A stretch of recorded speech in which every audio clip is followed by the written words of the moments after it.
On the South Shore, it's just the opposite effect. The waves aren't as big because it has come from so far away. The friction within the water mass kind of dampens them out. But in the summertime is when we get the bigger swells. It might get up to 5 to 10 feet in some places, which is big enough to affect you. The east side is just throughout the year. Doesn't seem to be any pattern from winter summer because the trade winds are blowing all the time and creating those waves. The west shore is just kind of a lower pattern of the north because it just wraps around the west side of the island. So, but if we look at several years for the winter, you can see how easy it is to time this. You can almost set your clock by, when you start getting into 1st of October, the end of summer, the waves just start coming up, and by the time you're in January, December through February, you get the really big ones, and then we get back down by around the end of April, we're back down into the summer again on the North Shore, and that's year after year after year.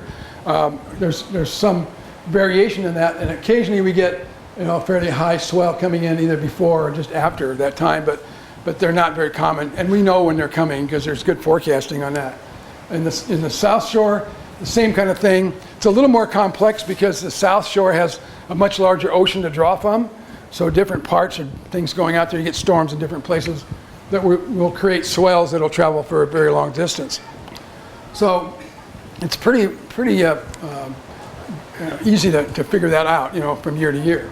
I'm going to say just a little bit about the beaches, which happens to be something I probably know more about than anything else I've talked about today, but I don't have really much time on that.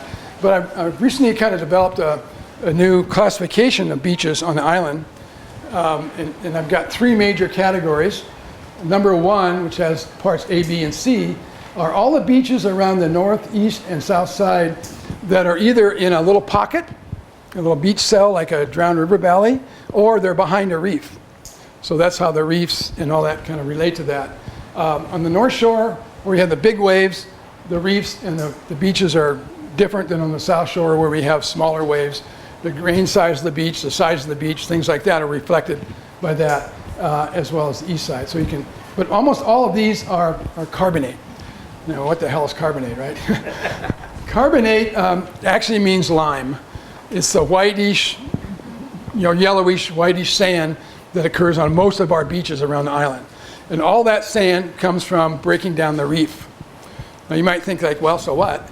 For me, that was a big surprise because I'm visiting a volcanic mountain made out of lava rock. Where are all the lava rock beaches?